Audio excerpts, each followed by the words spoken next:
Artificial intelligence, इसको लेकर लोगों की अलग अलग राय है। कुछ लोगों का मानना है ये तो हमारे टेक्नोलॉजी के लेवल को आसमान के ऊंचाइयों तक लेके जाएगा, तो कुछ लोगों का मानना है एआई तो हमें ही डिस्ट्रॉय कर देगा। ऐसा कई बार देखा जा चुका है जब किसी एआई ने हम ह्यूमंस को डिस्ट्रॉय करने की बात कही हो। इसलिए हमारे द्वारा ही बनाए गए एआई की काबिलियत को देखकर हमें खुशी कम, डर ज्यादा लगने लगा है। तो क्या सच में एआई फ्यूचर में ह्यूमंस को डिस्ट्रॉय कर सकता है? क्या हम ह्यूमंस का इंटेलिजेंस आर्टिफिशियल इंटेलिजेंस के सामने कुछ भी नहीं है? आइए इस वीडियो में समझते हैं आर्टिफिशियल इंटेलिजेंस और ह्यूमन इंटेलिजेंस के बीच के अंतर को।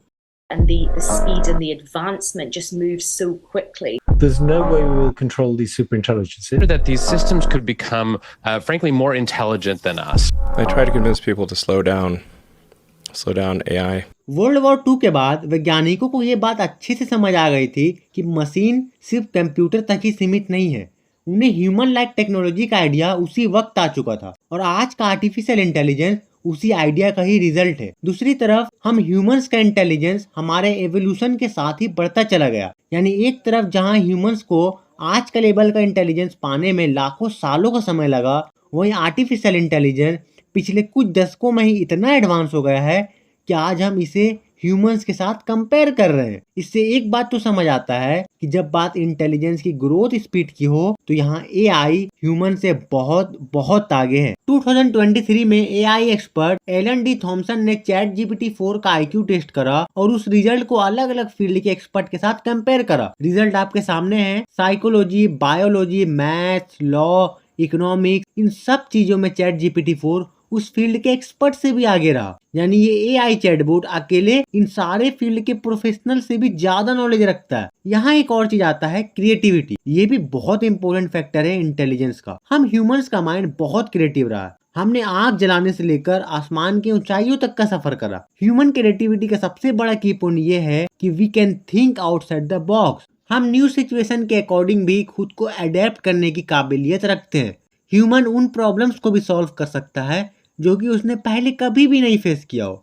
आर्ट, म्यूजिक, लिटरेचर, ये सारे क्रिएटिव चीजें हम सदियों से ही करते आ रहे हैं। एआई भी पेंटिंग, म्यूजिक जैसे क्रिएटिव चीजें हमसे भी कम टाइम में जनरेट कर सकता है, बट क्रिएटिविटी में एआई ह्यूमन इंटेलिजेंस को सरपास नहीं कर सकता। एआई के पास चाहे जितना भी डेटा क्यों ना हो, वो ट्रूली ओरिजिनल एंड न्यू चीजें जनरेट करने के काबिल अभी तो बिल्कुल भी नहीं है। एक म्यूजिक जो कि किसी एआई ने बनाया हो और एक म्यूजिक जो कि किसी ह्यूमन ने बनाया हो, उन दोनों में जमीन आसमान का फर्क रहेगा, क्योंकि हम जो चीजें बनाते हैं उसमें हमारा इमोशन भी इन्वॉल्व रहता है। ह्यूमंस का एक यूनिक एबिलिटी रहा है कि हम जो चीजें सीखते हैं उसे लॉजिक, रीजनिंग एंड अंडरस्टैंडिंग के साथ अप्लाई करते हैं। हम सीखते हैं अपने पास्ट इंसिडेंट एंड एक्सपीरियंसेस से, बट इसका मतलब ये बिल्कुल भी नहीं है कि एआई सीखने के मामले में कुछ कम है। मिलिए इस रोबोट से। इसे बनाया है वाटसन डायनेमिक नाम के कंपनी ने। इन रोबोट्स ने प्रैक्टिस कर करके इतना बैलेंस बना लिया है कि ये दौड़ सकते हैं, जंप कर सकते हैं, इवन बैक फ्लिप भी कर सकते हैं, जो कि मैं भी नहीं कर पाता।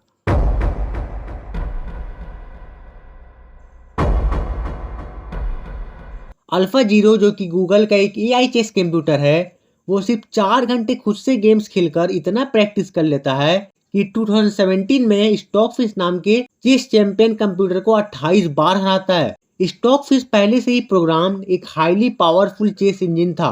वो 1 सेकंड में 70 मिलियन मूव्स को कंसीडर कर सकता था, जबकि अल्फा जीरो सिर्फ कुछ हजार मूव्स को। बट फिर भी अल्फा जीरो के मूव्स इतने इफेक्टिव थे कि वो 100 में से 1 मैच भी स्टॉकफिश से नहीं हारा, वो भी सिर्फ 4 घंटे खुद से प्रैक्टिस करके।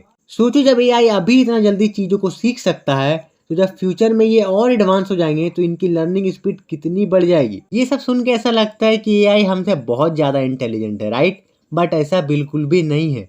Even though they can learn and do task faster and more accurate than us, but जब तक एआई के अंदर कॉन्शियसनेस एंड इमोशन जैसे बेसिक ह्यूमन फीचर नहीं आ जाते, तब तक ह्यूमन इंटेलिजेंस के सामने एआई का कंपैरिजन ही नहीं बनता है। फिल्मों में दिखाए गए एआई अभी रियल लाइफ में कोसों दूर है, या फिर हो सकता है कभी पॉसिबल ही ना हो, लेकिन इन एआई की काबिलियत को नज़रअंदाज नहीं किया जा सकता। ये हमारे लिए खतरा ना होकर भी हमारे लिए सबसे बड़ा खतरा है।